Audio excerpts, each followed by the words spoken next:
নমস্কার,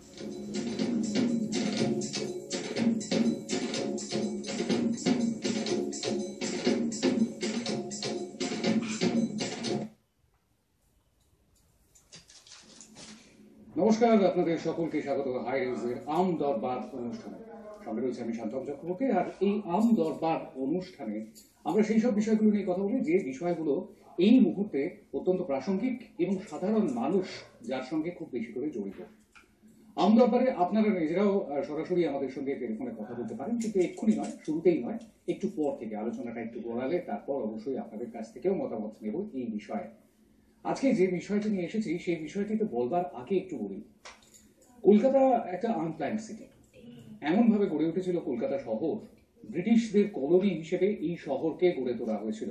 এই শহরে ব্রিটিশরা একসময় রাজধানীও করেছিল এই শহরকে, কিন্তু মুশকিলটা হলো এই যে গোটা শহরটা পরিকল্পনা রহিতভাবে গড়ে উঠেছিল। এখানে খানিকটা বাড়ি, ওখানে কিছুটা বাড়ি, সেখানে কিছুটা রাস্তা, ওখানে কিছুটা পার্ক, এরকম ভাবে বিভিন্ন সময় বিভিন্ন মানুষের নানান রকম আইডিয়া থেকে এই শহরটা গড়ে উঠেছিল। কিন্তু এই শহরটা গড়ে উঠবার পর বেশ কিছুদিন পর শহরটাকে একটু অন্যরকম ভাবে সাজানোর পরিকল্পনা করা হয়। সেই পরিকল্পনাটা শুরু হয়েছিল অবশ্য অনেক পরে, স্বাধীনতারও বেশ কয়েক বছর পর, বেশ কিছু বছর পর এই পরিকল্পনাটা বাস্তবায়িত করবার দিকে হাঁটা হয়, পথ চলা শুরু হয়, কলকাতা শহরের নতুন জন্ম হয়। একজন মুখ্যমন্ত্রীর কথা অবশ্য করেই বলতে হবে। কলকাতা শহরের নতুন ভাবনা চিন্তার জন্য তিনিই শুরু করেছিলেন সেই ভাবনা চিন্তা। তিনি ডাক্তার বিধানচন্দ্র রায়, এবং তাঁরই ভাবনা ছিল কলকাতা শহরের যে যানজট বা নানান রকম অসুবিধা যানবাহনের ক্ষেত্রে, সেই সমস্ত অসুবিধাগুলো থেকে বাঁচবার জন্য ভূগর্ভস্থ একটি রেল পথের পরিকল্পনা। রেল তো রয়েছে ওপরে সারফেসে, কিন্তু মাটির তলা দিয়েও যে রেল চালানো যায়, এই ভাবনাটা ডাক্তার রায়ের মাথায় এসেছিল প্রথম, এবং তারপর পরিকল্পনা হয়েছিল, এবং তারপর বহু পথ ঘুরে অনেক দিন ধরে সেই পরিকল্পনা বাস্তবায়িত করবার জন্য বহু মানুষের পরিশ্রম তার পিছনে। তারপর 31 বছর আগে কলকাতায় প্রথম চালু হয় সেই পরিষেবা, যে পরিষেবা এই মুহূর্তে কেউ বা বলেন শহরের লাইফ লাইন, অর্থাৎ তিলোত্তমার জীবন রেখা। আর সেই সঙ্গে সঙ্গে আরো অনেকে বলেন, নিন্দুকেরা বলে থাকেন যে আত্মহত্যার নতুন জায়গা। কিন্তু আদতে কি তাই? আদতে বোধহয় এই শহরের একটা অত্যন্ত গুরুত্বপূর্ণ জায়গা ধরে রেখেছে পাতাল রেল, যাকে আমরা সেই 1984 সাল থেকে পাচ্ছি। আজকে তাই আসলে আম দরবারে নানান সুযোগ, নানান সুবিধা এবং নানান অসুবিধা, অভিযোগ ইত্যাদি ইত্যাদি নিয়ে আমরা কথা বলবো পাতাল রেলের কথায়। এই পাতাল রেলের কথায় আমরা আজকে পেয়ে গিয়েছি যাদের, তাদের সঙ্গে একটুখানি পরিচয় করে দিতে হবে। আমাদের স্টুডিওতে এই মুহূর্তে অত্যন্ত এস্টিমড গেস্টকে আমরা পেয়ে গিয়েছি, প্রত্যুষ কুমার ঘোষ। আপনারা তার সঙ্গে পরিচিত। প্রত্যুষদা এই মুহূর্তে ডিজিএম, অর্থাৎ ডেপুটি জেনারেল ম্যানেজার মেট্রো রেলের। প্রত্যুষদা, আপনাকে স্বাগত। নমস্কার। নমস্কার। আর সেই সঙ্গে সঙ্গে আমাদের স্টুডিওতে হাজির আমাদের প্রতিনিধি সাংবাদিক বিপ্লব চক্রবর্তী। বিপ্লব, তোমাকেও স্বাগত। আমাদের আজকে নানান রকম পরিকল্পনা ছিল, পরিকল্পনা রয়েছে, তো সেই পরিকল্পনাগুলো একটুখানি বাস্তবায়িত করবার পক্ষে আমরা এগোবো। আমরা একদম শুরুতেই প্রত্যুষদার কাছ থেকে শুনবো, এবং সেই সঙ্গে সঙ্গে অবশ্যই একটি বিষয় অবশ্যই দেখে নেবো ছবিতে, কারণ সুরের মাধ্যমে, ছবির মাধ্যমে আমরা দেখে নেবো। প্রত্যুষদা, একদম শুরুতে এই 31 বছরের যে পথ চলা, সেই পথ চলাটাকে ঠিক কিভাবে রিপ্রেজেন্ট করবেন, কিভাবে অ্যাড্রেস করবেন আমাদের দর্শকদের? দেখো, তুমি ঠিকই বলেছো যে ডক্টর বিধানচন্দ্র রায় না থাকলে মেট্রোটা হয়তো হতো না। 1969-এ এটা ওনার পরিকল্পনা, এবং 1972 সালে তৎকালীন প্রধানমন্ত্রী শ্রীমতী ইন্দিরা গান্ধী, উনি এসে ভিত্তি প্রস্তর আমাদের করেন, এবং সেখান থেকে 1972 থেকে আজ 84 পর্যন্ত, প্রথম 84-তে আমার 24শে অক্টোবর 1984 সালে প্রথম মেট্রো ঠিক চলে ভবানীপুর এবং স্প্ল্যানেডের মাঝখানে। ফলে সেখান থেকে 12 বছর কলকাতার মানুষরা অনেক কষ্ট করেছে, তবে এখন সেটা সুফল ওনারা পাচ্ছেন। কারণ গড়িয়া থেকে দমদম 49 মিনিটে কোনো সাধন, কোনো ট্রান্সপোর্ট তোমাকে নিয়ে যেতে পারবে না। হুম। ফলে এইটা একটা নির্দিষ্ট ভাবে আমরা যেতে পারবো এক প্রান্ত থেকে আরেক প্রান্ত, সুদূর দক্ষিণ থেকে আমাদের দমদম উত্তরে।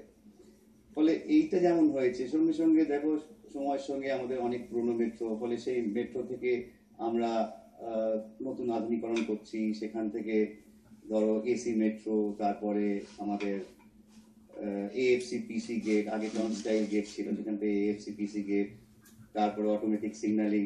ফলে সব নিয়ে আমরা তখন আবার GSMR সুড়ঙ্গের মধ্যে আপনি কথা বলতে পারবেন, সেগুলো আমাদের চলছে কাজ।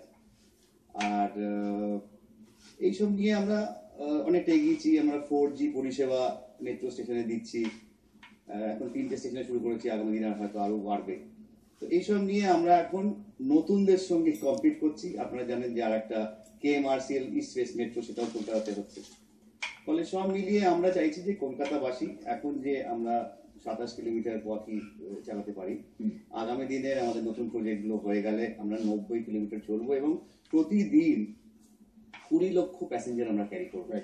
এই মুহূর্তে আমরা 6 লক্ষ প্যাসেঞ্জার প্রতিদিন ক্যারি করি। ফলে আগামী দিনে মেট্রোটা আরো ভালো হবে এবং আপনাদের সকলকে আরো আমরা ভালো সার্ভিস দিতে পারবো, এই আমি বলতে পারি। অবশ্যই ঠিক কিভাবে ওয়েলকাম করেছে মেট্রো রেল এই কলকাতার বাসিন্দাদের, কলকাতার যাত্রীদের, 6 লক্ষ মানুষকে ঠিক কিভাবে ওয়েলকাম করছে সেটা আমরা একবার দেখে নেব।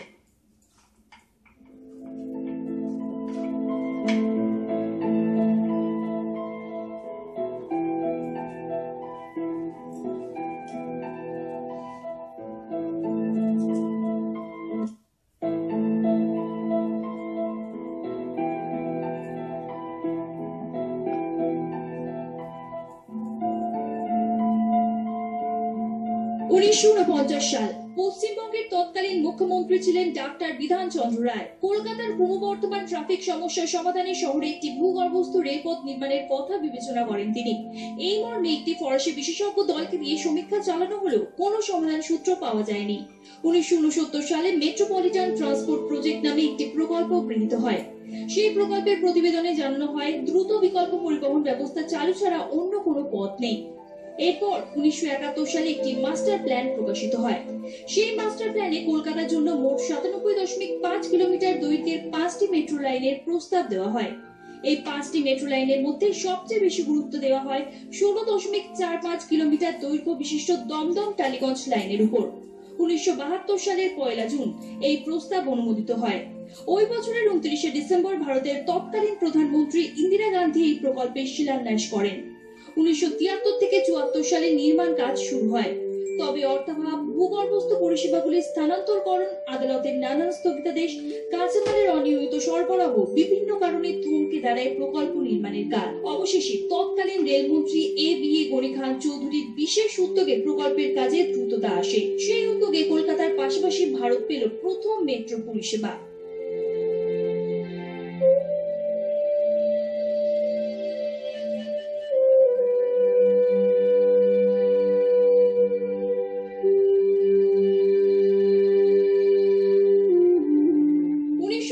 সালের 24 অক্টোবর প্রথম মেট্রো চালু হয় প্ল্যানেট থেকেই ভবানীপুর পর্যন্ত, যা বর্তমানে নেতাজি ভবন নামে পরিচিত। 3.4 কিলোমিটার দৈর্ঘ্য বিশিষ্ট রুটের উদ্বোধন করেন তৎকালীন প্রধানমন্ত্রী ইন্দিরা গান্ধী। কলকাতা তথা ভারতের প্রথম মেট্রো স্বীকৃতি পেল এশিয়ার 5ম মেট্রো পরিষেবা হিসেবে। 1984 12 নভেম্বর দমদম বেলগাছিয়া 2.15 কিলোমিটার দৈর্ঘ্য বিশিষ্ট একটি রুট চালু করা হয়। 1986 সালের 29 এপ্রিল প্ল্যানেট থেকে টালিগঞ্জ পর্যন্ত 11টি স্টেশন নিয়ে 9.79 কিলোমিটারের কাজ সম্পন্ন হয়। 1994 সালের 13 আগস্ট দমদম বেলগাছিয়া শাখাটিকে 1.62 কিলোমিটার বাড়িয়ে শ্যামবাজার অবধি সম্প্রসারিত করা হয়। একই বছরে 2 অক্টোবর 0.71 কিলোমিটার দৈর্ঘ্য বিশিষ্ট স্প্ল্যানেট থেকে চাঁদনী চক শাখাটি চালু হয়। শ্যামবাজার, শোভাবাজার, গিরিশ পার্ক ও স্প্ল্যানেট, চাঁদনী চক, সেন্ট্রাল শাখা দুটি চালু হয় 1995 সালের 15 ফেব্রুয়ারি। গিরিশ পার্ক থেকে সেন্ট্রালের মধ্যবর্তী পথ সম্পূর্ণ হয় একই বছরের 27 সেপ্টেম্বর। 22 আগস্ট 2009 সালে টালিগঞ্জ স্টেশন থেকে গড়িয়া বাজার, বর্তমানে কবি নজরুল স্টেশন পর্যন্ত নতুন মেট্রো পথের উদ্বোধন করা হয়েছে। কলকাতা ছাড়াও ভারতের মেট্রো শহরগুলি হলো চেন্নাই, দিল্লি, বেঙ্গালুরু, মুম্বাই, জয়পুর ও গুরগাঁও। দিল্লি মেট্রোতে প্রথম আধুনিক র্যাপিড ট্রানজিট সিস্টেম চালু করা হয়, আর প্রথম ওয়াইফাই পরিষেবা চালু হয় বেঙ্গালুরু মেট্রোতে। আপনাদের জানিয়ে রাখি, কলকাতা মেট্রোর মতো প্যারিস মেট্রোতেও দেশের বিভিন্ন মনীষী ও বিশিষ্ট ব্যক্তিদের নামে স্টেশনের নামকরণ করা হয়ে থাকে। High news network. মেট্রো রেলে আপনাদের স্বাগত। मेट्रो रेल আপনাকে স্বাগত জানাচ্ছে।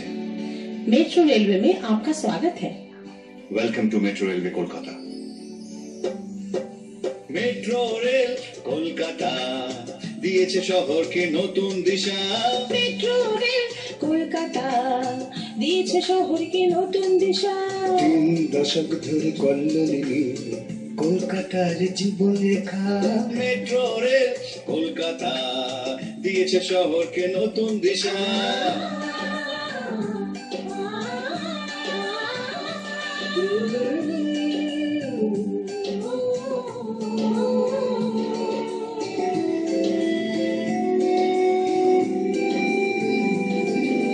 চব্বিশ স্টেশন চলে দিন রাত।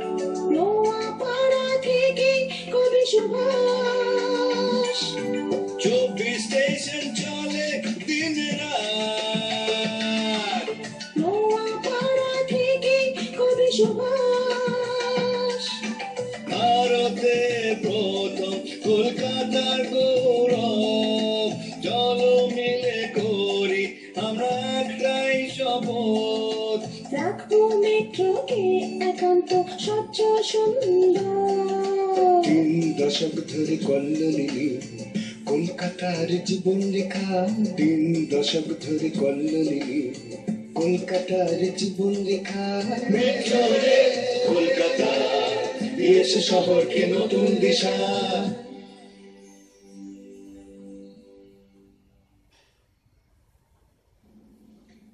1984 থেকে 2014 30 বছর হয় এবং তারপর আরো এক বছর পেরিয়ে গিয়েছে। এই মুহূর্তে 32 বছরে পা দিয়েছে কলকাতা মেট্রো রেল। আর কলকাতা মেট্রো রেলের এই থিম সংটিকে তার স্রষ্টা তো প্রত্যুষ কুমার ঘোষ, তাই তো? একবারেই ঠিক। দেখো, মেট্রো রেল একটা আমাদের গর্বের বিষয়। ফলে মেট্রো রেল একটা থিম সং হবে না, কি হতে পারে? আমি চিন্তা ভাবনা করলাম যে একটা থিম সং যদি করা যায়, এবং তারই প্রতিফলন তুমি দেখতে পাচ্ছ। অবশ্যই। আর সেই প্রতিফলন আপনারাও দেখতে পাচ্ছেন। মেট্রো রেলের নানান রকম সুবিধা অনেকে জানেন তো, বাড়িতে গাড়ি থাকা সত্ত্বেও, পেট্রোল কিংবা ডিজেল চালিত গাড়ি থাকা সত্ত্বেও মেট্রোতে যাতায়াত করেন, কারণ মেট্রোতে অনেক কম সময়ে যাতায়াত করা যায়, অনেক কমফোর্টেবলি যাতায়াত করা যায়। আর এখন এসি রেক হয়ে যাওয়ার পরে, এসি রেকটা বোধ হয় প্রত্যুষদা আপনারা বলেই তো। একদম তাই, একদমই তাই। 2010 প্রথম মেট্রো আমাদের এখানে শুরু হলো চলা, আর তারপরে ক্রমে ক্রমে মেট্রো এসি মেট্রো বাড়লো এবং এখন আমাদের কাছে 13টা এসি রেক। ফলে আগামী দিনে আরো আমরা টেন্ডার করেছি, ফলে আগামী দিনে আরো বেশি এসি মেট্রো দেখতে পারবেন আপনারা। আচ্ছা, আমি এবার একটু বিপ্লবের কাছে আসবো। একটু সমস্যাগুলো নিয়ে কথা বলতে হবে, কারণ এই বিষয়টা সম্পর্কে, এই বিষয়টা নিয়ে বেশ কয়েকদিন ধরে বিপ্লব বেশ খানিকটা খোঁজ চালানোর চেষ্টা করছে এবং বেশ কিছু অনুসন্ধান করছে যে মেট্রো রেল ঠিক এই মুহূর্তে কি অবস্থায় আছে। বিপ্লব, তোমার কাছে যেটা জানতে চাইবো সেটা হচ্ছে যে সাধারণ মানুষের অত্যন্ত জরুরি একটা বাহন, একটা পরিবহন এই মেট্রো রেল। তো এই মেট্রো রেলটাকে সাধারণ মানুষ ঠিক কিভাবে নিচ্ছেন এই মুহূর্তে? সাধারণ মানুষের কাছে ঠিক কি সমস্যাগুলো রয়েছে মেট্রো রেল সম্পর্কে? সুবিধা তো অনেকই রয়েছে, অসুবিধা তো কিছু রয়েছে। সাধারণ মানুষের কাছে যদি বলো, সাধারণ মানুষের কাছে সবচেয়ে স্বচ্ছন্দ যে যাত্রা সেটা কিন্তু মেট্রো যাত্রা। এবং বিশেষ করে আমরা যেটা দেখছি যে এই বাস, ট্রাম বা তোমার ট্যাক্সি বলো বা অন্যান্য যানবাহন বলো, সেই ক্ষেত্রে জ্যামে আটকায় বা যেতে অসুবিধা হয়, সমস্যা হয়। এবং স্বচ্ছন্দ যাত্রা, মেট্রো যাত্রা, তার একটাই কারণ, যেটা এখানে জ্যাম নেই। অর্থাৎ কোনো রোগী যদি হাসপাতালের উদ্দেশ্যে যায়, সে তার টাইম মতো পৌঁছাতে পারছে। যে পরীক্ষার্থী, সে তার টাইম মতো যেতে পারছে, তার কিন্তু টেনশনটা থাকছে না। এই একটা খুব বড় বিষয়। আর সেক্ষেত্রে আর একটা যে সমস্যা যেটা হয়েছে, যে তার জন্য কিন্তু ভিড় হচ্ছে কিন্তু প্রচন্ড মেট্রোতে। আর এই ভিড়ের জন্য নাজেহাল হচ্ছে কিন্তু পুরুষ, মহিলা, ছাত্র ছাত্রী বা আমজনতা।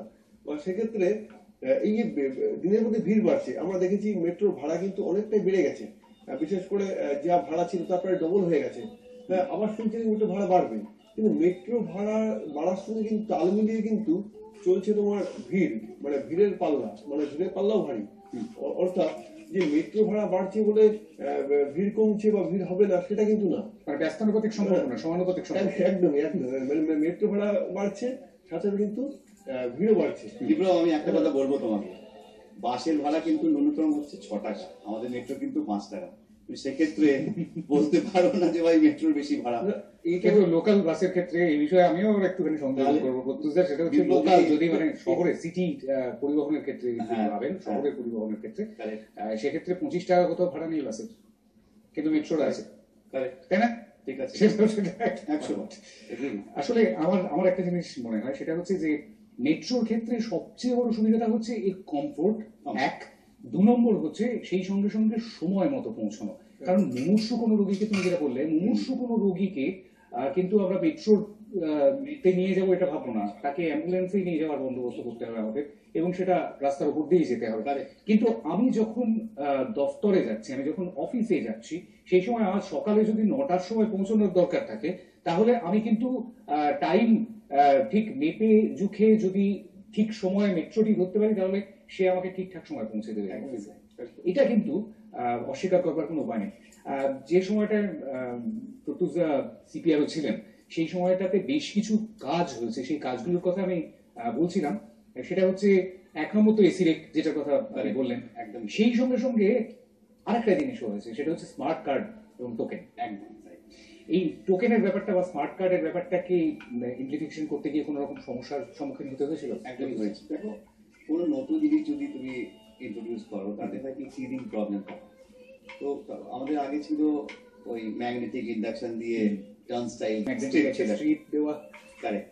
তাতে হতো কি, আমরা যেটা প্রবলেম ফেস করেছিলাম যে টার্নস্টাইল গেটটা না ঘুরলে কিন্তু একটা যাত্রী বেরোতে পারছে না, মাঝে মধ্যে আটকেও যেত তো, ঘটাং করে যেভাবে যেই রেখে আমাদের যাত্রী বাড়ছে, তখন আমরা চিন্তা করলাম যে একটা ডিসপারশন যদি ফাস্ট করা যায়, তাহলে আমরা বেশি যাত্রীকে একসঙ্গে, যাত্রীদের কষ্ট কম হবে, দাঁড়াতে কম হবে। সেই মতো আমরা কিন্তু 2011 সালে AFC PC gate, smart card এবং টোকেন আমরা আনি। তো শুরুতে ওটা ইনস্টল করার পরে চালু করার সময় কিছু কিছু টিদিং প্রবলেম হয়েছিল যাত্রীদের। তখন আমি PRO, তো আমি সঙ্গে সঙ্গে আমি সব জায়গায় তাদের কাছে গিয়ে বলতাম, এবং আপনাদের চ্যানেলে এসেও বলেছি যে কোনো যদি অসুবিধা হয়, ক্লিনার, পরিষ্কার পরিচ্ছন্নতা তুমি দেখেছো যে এটা অস্বীকার করার কোনো উপায় নেই। বলে আমরা পরিষেবা যথাসাধ্য আমরা সুষ্ঠুভাবে পরিষেবা দেওয়ার জন্য একদম দৃঢ় পরিকর এবং করবো। আমার মনে আছে একবার কলকাতায় পুজোর সময় কি ভিড় হয় মেট্রোতে, যারা মেট্রোর কর্মীরা তারা সকলেই জানেন। পুজোয় একবার মেট্রোতে রাত্রে ডিউটি শেষ হয়েছে, কিন্তু সুবিধা এটাই যে মেট্রোর সুবিধাটা নিতে আর পিছপা হয়নি। মেট্রো চলছিল তখনও, কারণ জানেন আপনারা মেট্রোতে সারা রাত ধরে মেট্রো চলে পুজোর সময়তে। সেই সময় হঠাৎ করে কালীঘাট মেট্রো স্টেশনে দেখি একজন দেহাতি মানুষ গাঁওগঞ্জ থেকে এসেছেন, বোঝাই যাচ্ছে তিনি যেরকম প্ল্যাটফর্মের উপরে বসেছেন, প্ল্যাটফর্মের উপর উবু হয়ে বসে জাস্ট তিনি বিড়িটা ধরাতে যাচ্ছেন আর কি। আমি সেই সময় তার কাঁচটা খপ করে ধরলাম, ধরে বললাম যে এখানে সিগারেট খাওয়া যায় না, ভিডিও খাওয়া যায় না, ধূমপান করা মানা। কেন? সব প্ল্যাটফর্মে যখন যায়, ভারতবর্ষের যে কোনো স্টেশনে যখন ধূমপান করা যায়, তাহলে এখানে কেন? এটা কিন্তু একটা বড় পাওনা যে মেট্রো স্টেশনের ভেতরে কিন্তু আমরা একদম অন্যরকম হয়ে যাই। যদি গুটখা খেয়ে কেউ পানের বা গুটখার পিকটা মেট্রো স্টেশনে ঢোকবার আগে বাইরে ফেলে ঢোকেন, যদিও সেটা অত্যন্ত অন্যায়, কিন্তু ঢোকবার পর তিনি শুভভদ্র হয়ে যান, এটা বোধহয় একটা বড় পাওনা। না, কিন্তু দেখো, তুমি যেটা বলছো ঠিকই, কিন্তু আমরা দেখি যে আমাদের যে ভেস্টিবিউল গুলো আছে, সেখানে কিন্তু গুটখার পানির, হ্যাঁ ঠিক একদম ঠিক। সেটা কিন্তু আমি সেটা এসি রেখে পাওয়া যায় না, কিন্তু না, এসিতেও থাকে। আমি হাই নিউজের মাধ্যমে আমাদের যাত্রীদের আমি আহ্বান জানাবো এবং তাদের রিকোয়েস্ট করব যে পানের পিক বা গুটখা খেয়ে মেট্রো রেলটা নোংরা করবেন না, এবং মেট্রো রেল আমরা চেষ্টা করি যে পরিষ্কার পরিচ্ছন্নতা ভাবে আমরা পরিষেবা দেবো। আমাদের কিন্তু এই ব্যাপারে হেল্প করবো। অবশ্যই। আর আমার মনে হয় যে বোধহয় এই অনুষ্ঠানটা যারা যারা দেখছেন তারা আর এই কাজটা করবেন না ভুলেও। কিন্তু একটু অন্যদিকে যেতে হবে। বিপ্লব, তোমার কাছে যেটা যাবো সেটা হচ্ছে যে শহরে বেশ কিছুদিন ধরে মেট্রো রেলের সম্প্রসারণের কাজ চলছে। একটু সম্প্রসারণের দিকটায় চলে আসে, কারণ যেটা একেবারে দমদম থেকে টালিগঞ্জ ছিল, যেটা পরে মহানায়ক উত্তম কুমার হয়েছে, এবং সেটা অবশ্যই রেলমন্ত্রী মমতা বন্দ্যোপাধ্যায় থাকার সময় হয়েছে। বেশ কিছু নাম পরিবর্তন হয়েছে এবং তারপর বেশ খানিকটা সম্প্রসারিত করা হয়েছে। এই মুহূর্তে নোয়াপাড়া থেকে গড়িয়া বাজার, অর্থাৎ সেই পর্যন্ত কবি সুভাষ মেট্রো স্টেশন পর্যন্ত চলছে। এটা 27 কিলোমিটার একটা পথ, লম্বা পথ। সেই লম্বা পথটাকে আরো লম্বা করবার একটা উদ্যোগ নেওয়া হয়েছে ইস্ট ওয়েস্ট মেট্রো। সেটা ঠিক এই মুহূর্তে কি পর্যায়ে রয়েছে? কারণ একদম শুরুতে কিন্তু যা পরিকল্পনা করা হয়েছিল সেই 69 সালের কিছু পরেই, সেটা হচ্ছে 5টি পথ তৈরি করা হবে, 5টি ভূগর্ভস্থ রেলপথ তৈরি করা হবে। কিন্তু সেটার মধ্যে একটি মাত্র লাইন করা গিয়েছে এখনো পর্যন্ত। সেটার বেশ খানিকটা সম্প্রসারণ হয়েছে। আরো সম্প্রসারণ কি হচ্ছে, ঠিক কি পর্যায়ে রয়েছে এই মুহূর্তে ইস্ট ওয়েস্ট মেট্রোর কাজ? বিপ্লব, দেখো, আমরা একটা জিনিস জানি, সেটা হচ্ছে যে মমতা বন্দ্যোপাধ্যায় থাকাকালীন কবি সুভাষ থেকে উনি কিন্তু লাস্ট টালিগঞ্জ ছিলেন, টালিগঞ্জ থেকে কবি সুভাষ অব্দি কিন্তু সম্প্রসারণ করেছিলেন। অর্থাৎ মমতা বন্দ্যোপাধ্যায় নিজেই কিন্তু কবি সুভাষ অব্দি তিনি সম্প্রসারণ করে দিয়েছিলেন এবং এসি রেক চালু করে দিয়ে গেছিলেন। মানে বিশেষ করে মেট্রোর যে উন্নতি, সেই উন্নতিতে সাহায্য করেছিলেন মমতা বন্দ্যোপাধ্যায়, এবং তিনিই কিন্তু উদ্যোগ নিয়ে এই যে তোমার যে বাদবাকি যে সম্প্রসারণের কাজগুলি, সেগুলো তিনি উদ্যোগ নিয়ে কিন্তু শুরু করেছিল এই রাজ্যে। যেমন জোকা বিবাদী বাগ আছে, তারপরে অন্যান্য যে আরো কয়েকটি জায়গা, কয়েকটি লাইন আছে, সেগুলো কিন্তু মমতা বন্দ্যোপাধ্যায় উদ্যোগ নিয়ে কিন্তু শুরু করেছিলেন। সেগুলি যদিও এখনো তিনি নেই, রেলমন্ত্রী নেই, কিন্তু কেন্দ্রীয় সরকারের সঙ্গে রাজ্য সরকারের একটা মানে বলতে পারো যে মতানৈক্য কিছু কিছু ক্ষেত্রে ঘটছে, আবার কিছু কিছু ক্ষেত্রে তারা সঠিক সিদ্ধান্তে পৌঁছাচ্ছে। এবং যে আমরা একটা জিনিস জানি, কোনো কিছু যদি কোনো উদ্যোগ কেউ নেয় বা স্যাংশন হয়, সেই কাজ কিন্তু একদিন শেষ হয়, 10 বছর পর হলেও শেষ হয় সেটা। তা এক্ষেত্রে এটা কিন্তু বোঝাই যাচ্ছে যে কেন্দ্র সরকারের সঙ্গে রাজ্য সরকারের যতই সমস্যা থাক বা মতানৈক্য থাক বা তোমার এই ব্যাপারে সিদ্ধান্ত উপনীত না হোক, কাজ কিন্তু মানে এগোচ্ছে এবং সেটা কিন্তু হবে। মানে সেই সুফল আমরা পাবো, বা এই হবে তো বুঝতে পারছি, কিন্তু হবে সেটা প্রচুর যাচ্ছে না। আমি বলি, বিপ্লব যেটা বললো, বিপ্লব 25শে অগস্ট 25/8/2015 আমাদের মাননীয় রেলমন্ত্রী এসেছিলেন এবং মাননীয় মুখ্যমন্ত্রীর সঙ্গে দেখা করেছিলেন, এবং উনি বলেছেন যে এই প্রজেক্টগুলো আছে, আপনাদের একটু হেল্প দরকার। সেখান থেকে আমরা রাজ্য সরকারের অনেক বেশি হেল্প পাচ্ছি এবং আমাদের পরিকল্পনাগুলো আমরা বাস্তবায়ন করতে অনেকটাই আমরা এগোচ্ছি। এবং তুমি দেখবে নিউ গড়িয়া থেকে, বিপ্লব, নিউ গড়িয়া থেকে বিমানবন্দর, সেই কাজটা দেখবে বাইপাসের ধারে অনেক কাজ এগিয়েছে, সায়েন্স সিটির কাছে, তারপরে আইটিসি সোনার বাংলার উল্টো দিকে কাজ হচ্ছে। যেখানে যেখানে আমাদের খালি জায়গা আমরা পাচ্ছি, সেখানে আমরা সুষ্ঠুভাবে কাজ করছি। এবং আমাদের যে এক্সিকিউশন এজেন্সি RVNL, তারাও খুব কাজ করছেন, এবং আমরা চেষ্টা করছি যাতে যত শীঘ্রই পারি আমরা কলকাতার কষ্ট বুঝি, এবং যেখানে যেখানে আমাদের কাজ করার মতো জায়গা পাচ্ছি আমরা সেখানে কাজ করছি। বেশ, কিন্তু এই মুহূর্তে সাধারণ মানুষ চাইছেন যে আরো বেশি করে সম্প্রসারিত হোক মেট্রো। সারা শহরটাকে যদি মেট্রো দিয়ে ঘিরে দেওয়া যেত তাহলে খুব ভালো হতো। শহর এবং শহরের বাইরে, বিশেষ করে যে জেলাগুলো একেবারে কলকাতার গায়ে লাগোয়া, উত্তর 24 পরগনা কি দক্ষিণ 24 পরগনা অথবা হাওড়া, সেই জায়গাগুলোতেও যদি ছড়িয়ে দেওয়া যেত। সাধারণ মানুষ কিন্তু সেরকমটা চাইছেন। সাধারণ মানুষ ঠিক কি চাইছেন আমরা সেটা শুনবো। একটা ছোট্ট বিরতি উপারে ফিরে আসছি আমদরবার নিয়ে। আর আমদরবারে আজ পাতাল রেলের কথা আরো শুনবো। একটা ছোট্ট বিরতির উপরে ফিরে আসছি, সঙ্গে থাকুন।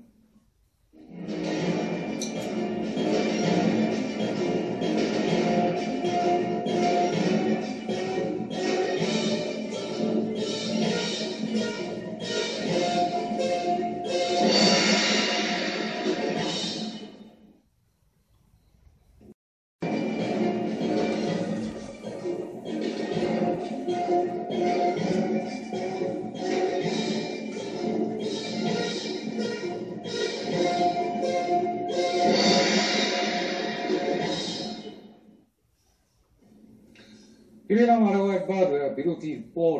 আম দরবারে পাতাল রেলের কথা নিয়ে। আর অবশ্যই আজকে আমাদের সঙ্গে স্টুডিওতে রয়েছেন মেট্রো রেলের ডেপুটি জেনারেল ম্যানেজার প্রত্যুষ কুমার ঘোষ এবং আমাদের সাংবাদিক বিপ্লব চক্রবর্তী, আমাদের সহকর্মী বিপ্লব রয়েছে আমাদের সঙ্গে।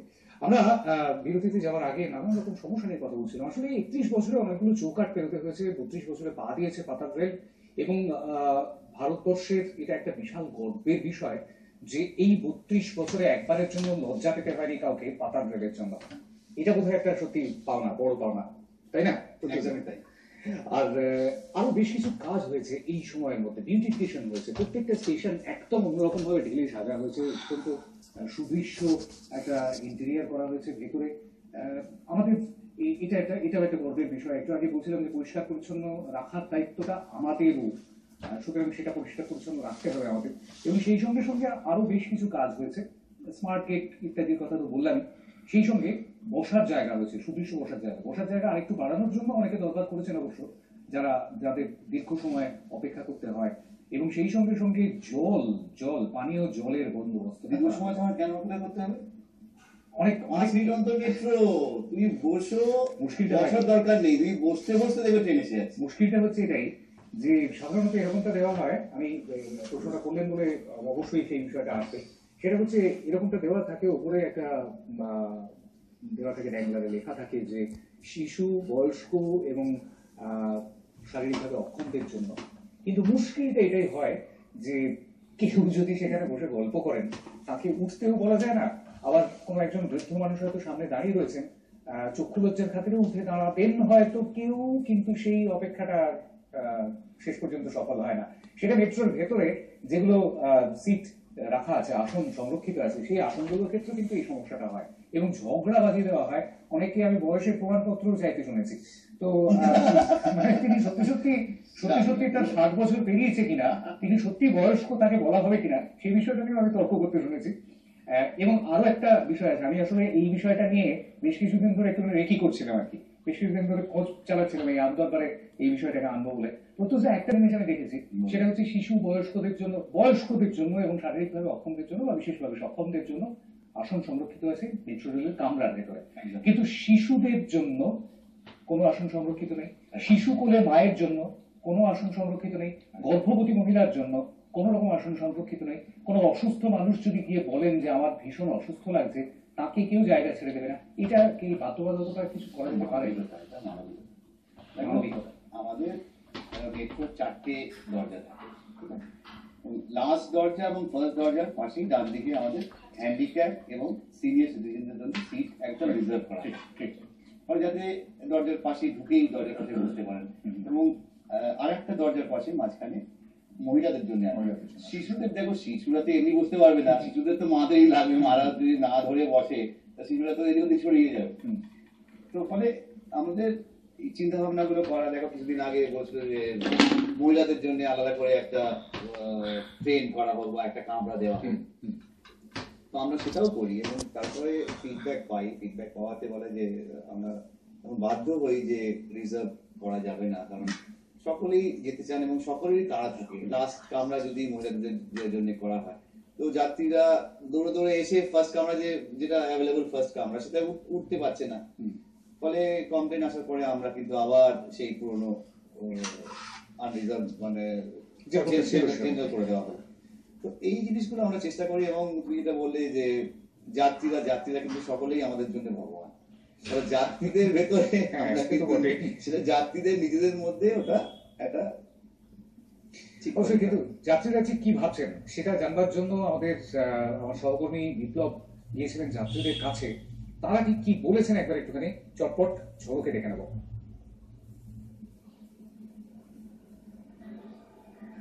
কলকাতার পরিষেবা কোনোদিনই দিল্লির মতো হতে পারবে না আমার মনে হয়, যা জনসংখ্যা এখানে, সুতরাং ঠিকই আছে বলা যেতে পারে।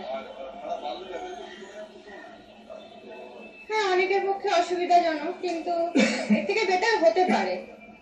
যেভাবে মেট্রো সাফার করছে দিনের পর দিন, আরো বেটার হতে পারে। অনেকের পক্ষে অসুবিধাজনক, সবার জন্য বলছি না। হিসাবে ভাড়া ঠিকই আছে, কারণ যে হিসাবে ভাড়াটা আছে সেই হিসাবে পরিষেবা ঠিকই আছে। এর থেকে বেটার, সেক্ষেত্রে ফেয়ারটা বাড়ানো, বেটার পরিষেবা পেতে পারি, কিন্তু এই ভাড়াতে আমি আশা করি এর থেকে বেশি কিছু পাওয়া আশা করি না।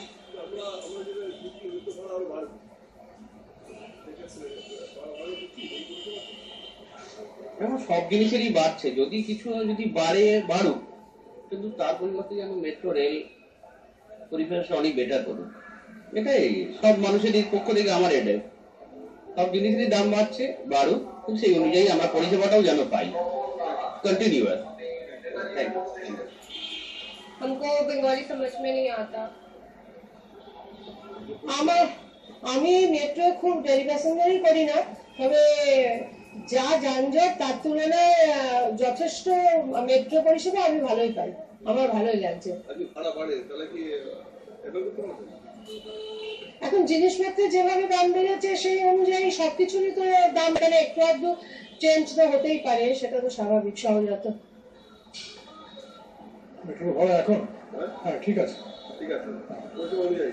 আর যদি মেট্রো ভাড়া বাড়ে সেক্ষেত্রে ভাড়া মিনিমাম ভাড়া যদি বাড়ানো হয় হয়তো বাড়াতে হতে পারে, কারণ 5 টাকা দিয়ে যাওয়া বাসের ভাড়াই তো এখন 6 টাকা। মেট্রো তো অনেকদিন ধরেই 5 টাকায় আছে, হয়তো বাড়াতে হতে পারে, কারণ এদের মেনটেনেন্স আছে, এই আর কি। মিনিমাম ভাড়া হয়তো বাড়াতে হতে পারে, এতে খুব একটা আপত্তি নেই। পরিষেবা ঠিক আছে, পরিষেবা ঠিক আছে, এখনো পর্যন্ত ঠিক আছে। আর এই ভাড়া অ্যাভেল করা যাচ্ছে। হ্যাঁ, এখন যা আছে অ্যাভেল করা যাচ্ছে। বাসের থেকে অনেক লং ডিস্টেন্সে বরং সুবিধা মেট্রো। আমি শহরের থেকে এলাম এই টালিগঞ্জে, এখন তাতে 15 টাকা ভাড়া হয়ে গেল। একদম নিম্নতম ভাড়াটা বাড়ানো যেতে পারে, ন্যূনতম ভাড়াটা বাড়ানো যেতে পারে, এরকমটাই মনে হচ্ছে। সত্যি সত্যি ভাড়া বাড়ছে কত স্যার? না দেখো, আমরা একটা প্রপোজাল পাঠিয়েছি রেলে বোর্ডে যে পিক আওয়ার্সে যদি ভাড়াটা বেশি করা যেতে পারে, ধরো 4 ঘন্টা সকালে এবং 4 ঘন্টা বিকেলে, সেক্ষেত্রে যাত্রীদের সুবিধা হবে, কারণ সেই সময়টা বেশি রাশ হয়। তো তাতে আমরা ওইটা একটা প্রপোজাল পাঠিয়েছি, প্রস্তাবটা গেছে রেলে বোর্ডে, এখন সেখান থেকে কিছুই আসেনি। বেশ, সেই প্রস্তাবটা অনুযায়ী peak hour off peak hour সেই অনুযায়ী কি হয় সেটা থাকতে হবে। কিন্তু এই মুহূর্তে যেটা আমাদের ভাবতে হচ্ছে সেটা হচ্ছে মেট্রোর পরিষেবা যেগুলি রয়েছে সেই পরিষেবার ক্ষেত্রে বেশ কিছু সমস্যার কথা উঠে আসছে। সেই সমস্যাগুলোর মধ্যে তুমি তো একদম সরাসরি বিপ্লব কথা বলেছো যাত্রীদের সঙ্গে, তো যাত্রীরা কি কোনো সমস্যার কথা বলেছেন কি? পরিষেবা সবই ঠিক আছে এরকমটাই বলেছেন অ্যাপারেন্টলি, কিন্তু কোন রকম সমস্যার কথা কি যাত্রীদের মুখ থেকে উঠে এসেছে? দেখো, যাত্রীদের মধ্যে সমস্যা যেমন আছে, তাদের মধ্যে স্বাচ্ছন্দ্যের যে বহিঃপ্রকাশ বা তারা যে বিশেষ করে স্বাচ্ছন্দ্য পাচ্ছে সেটাও কিন্তু উল্লেখ করেছে। পাশাপাশি কিছু অবশ্যই কিছু সমস্যার কথা তারা উল্লেখ করেছে। সেই সমস্যার মধ্যে যেমন তাদের বক্তব্য যে প্রচন্ড ভিড়, মানে বিশেষ করে মানে এতটা ভিড় হয় সেখানে বসার জায়গা পাওয়া যায় না এবং দাঁড়ানোর জায়গাও পাওয়া যায় না, এটা একটা অবশ্যই আছে। তার পাশাপাশি মেট্রো ভাড়াটা, প্রথমেই যেটা বলছিলাম যে মেট্রো ভাড়াটা কিন্তু অনেকটা বেশি, মানে অনেকটা বেশি বলতে যে দেখা যাচ্ছে যে দমদম থেকে গ্রিস পার্ক পর্যন্ত মেট্রো ভাড়া 5 টাকা, কিন্তু সেই দমদম থেকে যদি কেউ কবি সুভাষ অব্দি যায় সেখানে 25 টাকা। অর্থাৎ মানে এক ধাক্কায় এই 25 টাকা ভাড়া সেটা কিন্তু অনেকটাই, বিশেষ করে যারা বেকার যুবক বা যারা স্কুল ছাত্র ছাত্রী তাদের ক্ষেত্রে কিন্তু এটা অ্যাভেল করা খুব সমস্যা। এই জায়গাটা আমি বলি একটু, দেখো মেইনলি মেট্রোটা কিন্তু লং ডিস্টেন্সের জন্য লোকে ট্রাভেল করে না। দুটো একটা স্টেশন ধরো দমদম থেকে অফিস পাড়া এলো, এবং আমার মনে হয় আমরা পরিসংখ্যান আমাদের দেখেছি আমরা যে লং ডিস্টেন্স প্যাসেঞ্জার অনেক কম। আমাদের ফার্স্ট জোন বা সেকেন্ড জোনে যেভাবে করে প্যাসেঞ্জার হয়, থার্ড জোন বা ফোর্থ জোনে সেরকম মনে হয়, ফলে অনেক যাত্রী কম।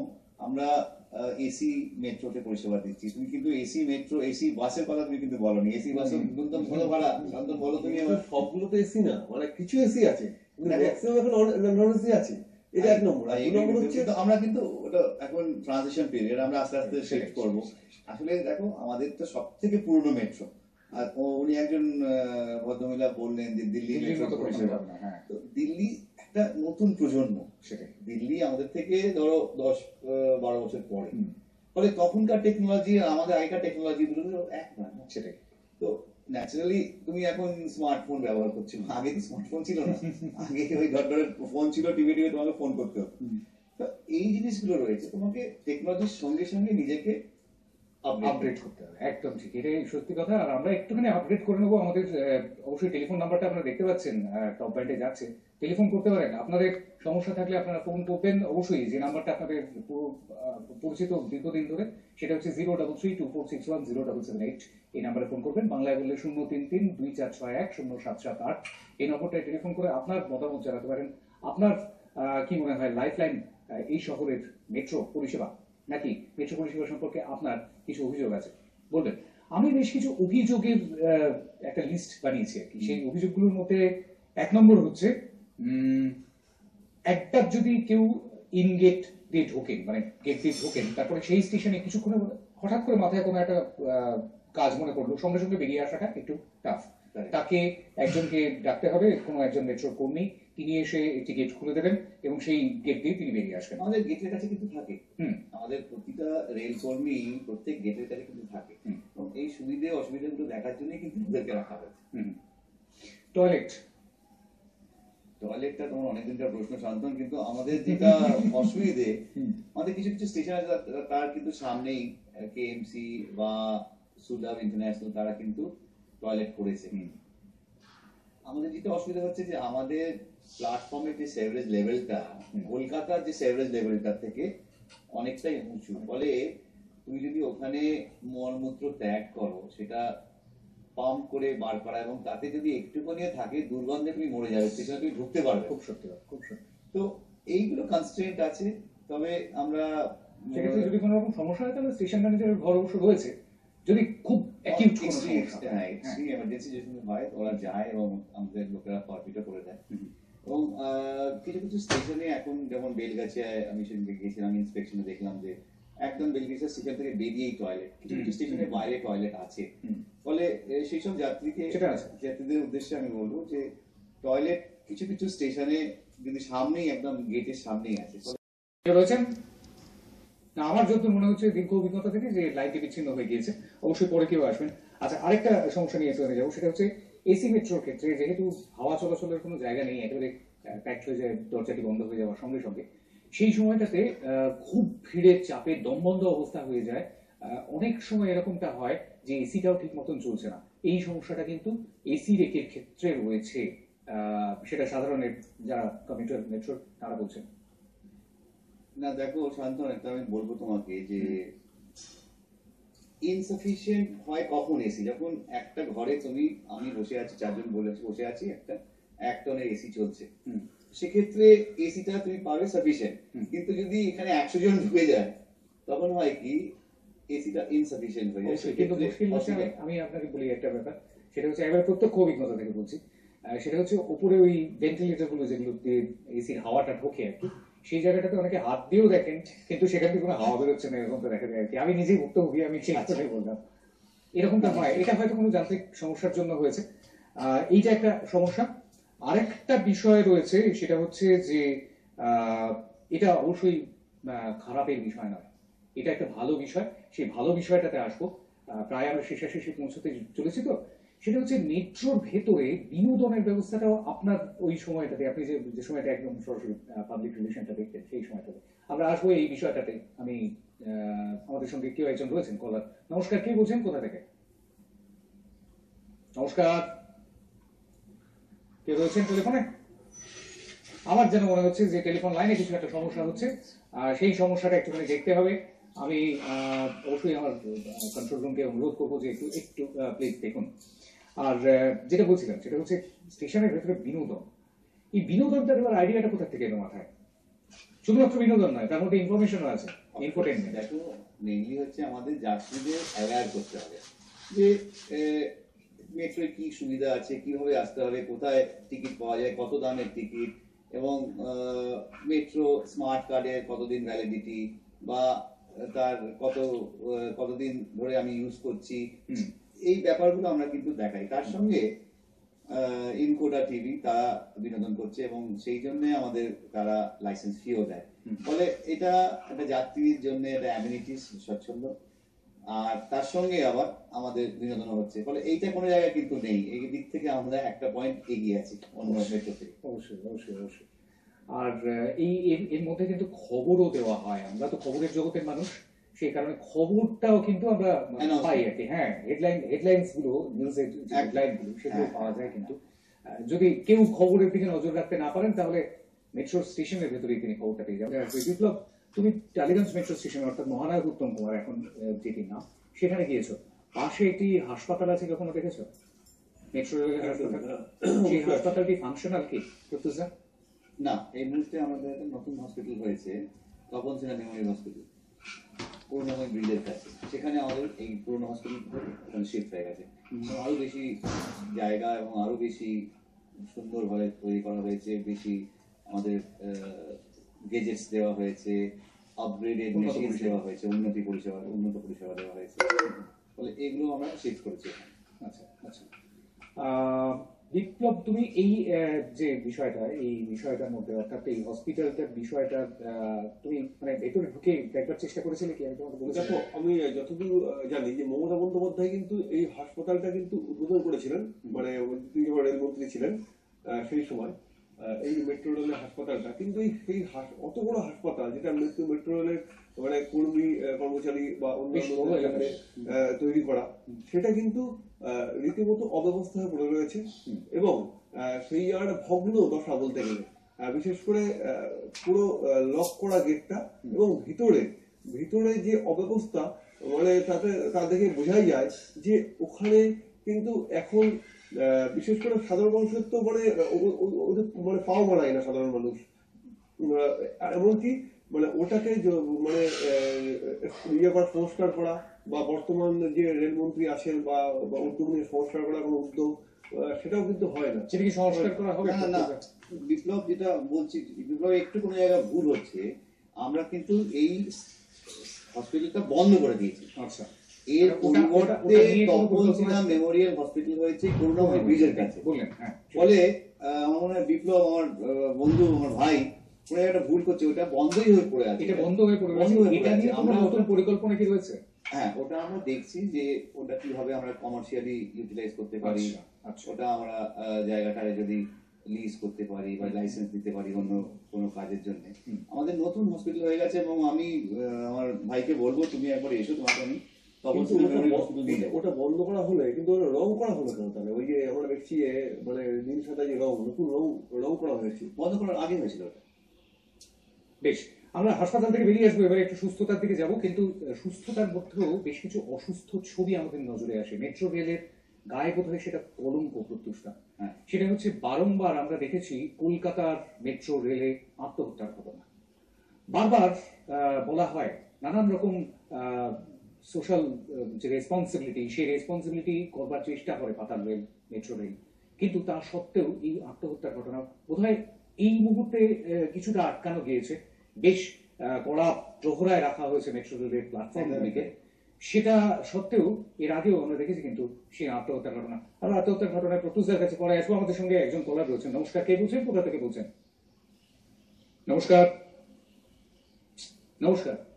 আমার মনে হচ্ছে এটা বোধহয় দেখা দরকার। এই মুহূর্তে আমাদের কারিগরি বিভাগকে আমি অনুরোধ করবো যে টেলিফোন লাইনটি বোধহয় বিগড়েছে, সেটি সম্পর্কে একটুখানি দেখে নেওয়া দরকার, কারণ দর্শকরাও তারাও চাইছেন কথা বলতে।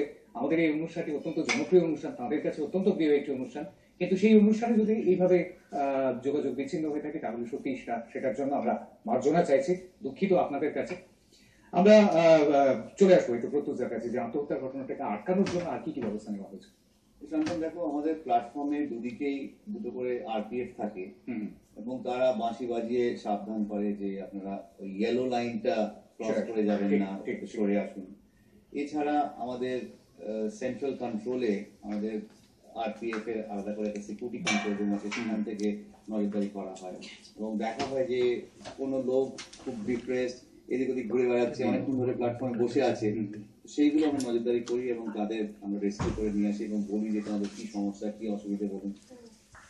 আর আমরা আমাদের এনজিও লাইফলাইন, তারা খুব ভালো কাজ করছে। তারা সব জায়গায় ডিসপ্লে করেছে, if you are depressed please call this number.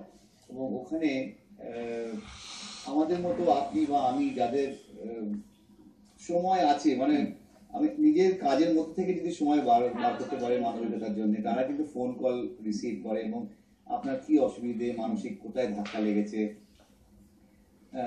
আপনার পারিবারিক অশান্তি বা আপনি ধরুন প্রেমে কোনো গণ্ডগোল, তো এখনকার জীবনটা অন্যকে চট করে সুইসাইডের জন্য ঝাঁপ দেয়। তো সেই ব্যাপারে লাইফ লাইন খুব ভালো কাজ করছে এবং জায়গায় জায়গায় ওরা ভালো করে কাজ করে। আমি নিজেও একসময় জড়িত ছিলাম এই সংস্থাটির সঙ্গে। আচ্ছা, যাই হোক, এবং তাছাড়া তো আমরা বলি, আমরা কিন্তু ওই সুইসাইড রোদের জন্য একটা ফিল্মও বানিয়েছি আমি। হ্যাঁ, এবং ফিল্মটা একবার দেখবো। আমি একটু আমার পিসিআরকে অনুরোধ করছি যে এই ফিল্মটি অ্যান্টি সুইসাইড ক্যাম্পেইন যেটা করা হয়েছে সেটিকে একবার একটুখানি দেখানোর জন্য একবার দেখবো। কলকাতা শহরের নামটা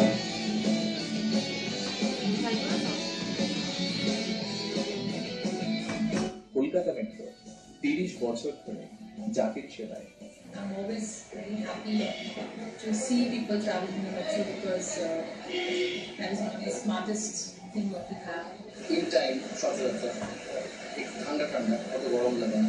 উইদাউট পলিউশন যখন একটা সিস্টেম রয়েছে, উইদাউট নয়েজ একটা সিস্টেম রয়েছে, উইথ স্পিড, সো ডেফিনেটলি সেটা বিকল্প নয়। যে জিনিসটা আমাদের সবচেয়ে বেশি অসুবিধা করে সেটা হচ্ছে ট্রাফিক জ্যাম। আর সেখানে মেট্রো রেল এখানে ট্রেনটা কখন ছাড়বে, কখন পৌঁছবে, তার টাইমটা অ্যাকিউরেটলি বলা যেতে পারে।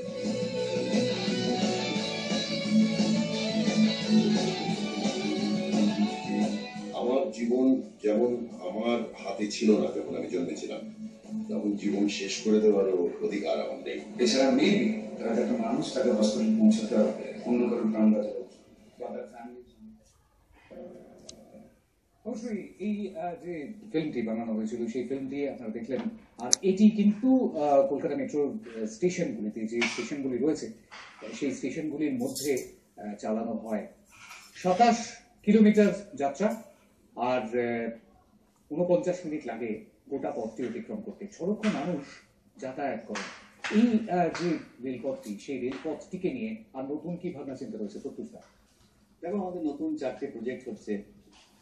জোকা বিবিডিবাগ, এদিকে নিউ গড়িয়া থেকে বিমানবন্দর, আমাদের দমদম থেকে নোয়াপাড়া হয়ে বিমানবন্দর, আর একটা হচ্ছে যেটা দক্ষিণেশ্বর। নর্থে আমাদের যদি একটা লিঙ্ক পাওয়া যায়, একটা গেটওয়ে হয়ে যায়, ধরো দমদম থেকে নোয়াপাড়া হয়ে বরানগর হয়ে দক্ষিণেশ্বর, এইটা যদি হয়ে যায়, কিন্তু এইটাই আমাদের ফার্স্ট প্রায়োরিটি এখন। এটা যদি হয়ে যায়, নর্থ বাউন্ড অনেক প্যাসেঞ্জার আমরা পাবো। যদিও আমরা নোয়াপাড়া থেকে পাচ্ছি কিছু, কিন্তু ওটা বিটি রোডের ওপরে যদি পেয়ে গেলে নর্থের আমার যাত্রীরা খুবই লাভান্বিত হবে। অবশ্যই খুব দরকারি একটি পরিবহন এই মুহূর্তে কলকাতা শহরকে ঘিরে যদি ফেলা যায় এই কঙ্কন দিয়ে, এই সোনার কাঁকন দিয়ে, তাহলে বোধহয় সেটা সবচেয়ে বড় আভরণ হবে। কলকাতার তিলোত্তমা শহরের সবচেয়ে বড় গয়না হবে সেটি। তো সেটার দারুণ বলেছ, দারুণ। সেটার অবশ্যই সেই গয়নাটি গড়াবার বন্দোবস্ত হচ্ছে। অনেকটা অংশ হয়ে গিয়েছে, আর হয়তো সামান্য একটু অংশ হয়ে গেলেই সেটা একটা বড় সড়ো গয়না হবে। আর সেটা বোধ হয় বিশ্বের কাছেও একটা উদাহরণ হয়ে থাকবে। আমরা চাই মেট্রো রেল আরো এগিয়ে যাক। আপনাদের সমস্যাগুলো একটু শুনতে চেয়েছিলাম আপনাদের নিজেদের মুখে, কিন্তু সেটা আর শোনা সম্ভব হলো না। আজকে আমাদের দুর্ভাগ্য। অবশ্যই তার জন্য মার্জনা চাইছি আপনাদের কাছেও। এবং আমাদের সঙ্গে উপস্থিত ছিলেন যারা, অর্থাৎ মেট্রো ডেপুটি জেনারেল ম্যানেজার প্রত্যুষ কুমার ঘোষ। প্রত্যুষা, অনেক অনেক ধন্যবাদ, অনেক কৃতজ্ঞতা আমাদের স্টুডিওতে এতটা সময় দেওয়ার জন্য। বিপ্লব, তোমাকেও ধন্যবাদ জানাই আমাদের সঙ্গে থাকবার জন্য। আর আপনাদেরকেও ধন্যবাদ জানাই। মেট্রো আপনাদের, এই শহরটা যেমন আপনাদের, তেমনি এই শহরের মেট্রো রেল পরিষেবাটাও আপনাদেরই জন্য, আপনাদের দ্বারাই পরিচালিত। সুতরাং তাকে পরিচ্ছন্ন রাখবার, তাকে সুন্দর রাখবার দায়িত্ব আপনাদের। আজকের অন্তর্বাদ পাতাল রেলের কথা এখানে শেষ করছি। সকলে ভালো থাকবেন। আর মেট্রো রেলের যারা যাত্রী তারা অবশ্যই এরপর একটু সতর্ক হয়ে চলবেন, অবশ্যই একটু ভালোবেসে নিজের মতো একদমই ঠিক। মেট্রো আপনাদেরই। নমস্কার।